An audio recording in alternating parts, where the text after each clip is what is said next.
Aujourd'hui, je vais vous présenter, et en tout cas vous montrer comment je fais 10 pancakes sans gluten et sans lactose. Alors, tout simplement, j'ai découvert une farine de patates douces sarrasin que j'ai trouvée en magasin bio, qui est très intéressante et qui fait des pancakes super moelleux et super savoureux.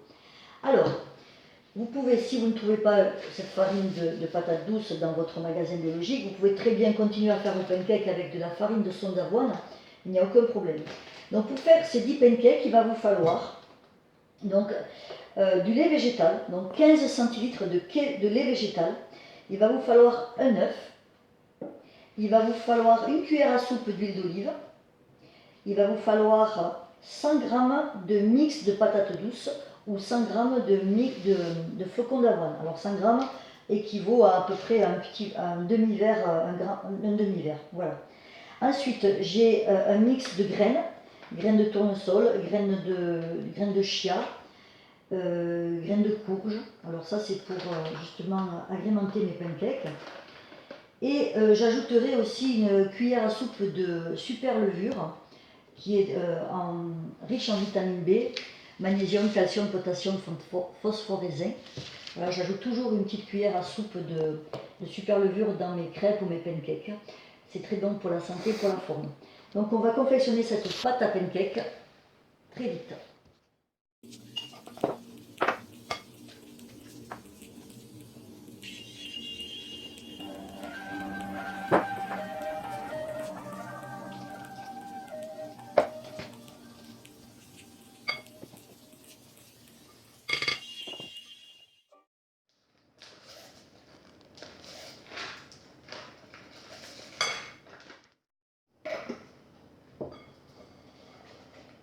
Je vais laisser poser ma pâte à pancake pendant à peu près 20 minutes pour laisser un petit peu gonfler la farine de patate douce pour qu'elle s'épaississe un petit peu.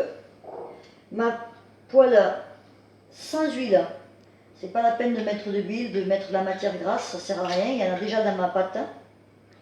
Elle est bien chaude, j'ai fait chauffer ma poêle pendant un peu plus de 10 minutes, elle est bien chaude, et puis une fois qu'elle est bien chaude, je mets quand même à feu doux pour pas que mes pancakes brûlent. Voilà, alors là je ne suis pas très experte parce que j'en ai des plus gros que d'autres, mais bon. Voilà. Alors, je vais rajouter des graines. Mon mix de graines que j'ai déjà mis dans la pâte fraîche, mais je peux aussi en rajouter sur le dessus. Je peux rajouter plein de petites choses comme ça. Alors là on a des pancakes super appétissants, donc je laisse cuire tout doucement. Alors on peut rajouter des mix de graines, mais aussi si on n'a pas de mix de graines, on peut très bien rajouter, pourquoi pas, de la cannelle, pourquoi pas un pancake, si vous préférez les pancakes saveur salée, vous allez rajouter des 4 épices, vous pouvez rajouter du poivre, du sel, de l'ail, de l'oignon, pourquoi pas, c'est très bon. Mais alors ça cuit doucement, voilà, là ça fait à peu près une petite minute. Alors je vais retourner mon pancake, tout simplement, regardez comme il est beau, et je vais le laisser cuire tout doucement. Alors c'est le genre de pancake inratable, hein, je veux dire, si vous faites votre pâte le soir ou l'après-midi, vous la mettez dans un bocal en verre et le lendemain matin vous vous levez et vous faites vos pancakes pour vous, pour vos enfants, pour votre mari, c'est inratable, je veux dire, on ne peut pas les louper, hein. C'est très simple à faire et ça se conserve très bien dans une boîte hermétique. Alors mes pancakes sont cuits, j'éteins le feu. Voilà, alors là j'en ai fait 4. Il m'en restera à faire 4 pour demain. J'ai gardé la pâte fraîche dans le frigidaire. Voilà, donc vous avez ici un pancake aux graines. Alors comme je vous disais tout à l'heure, on peut ajouter soit de la cannelle, on peut ajouter du sirop d'érable ou du miel à votre convenance, à votre goût.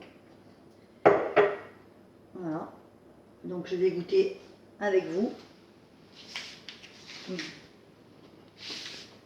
Voilà, un petit déjeuner, une collation très saine, facile à faire, rapide à faire.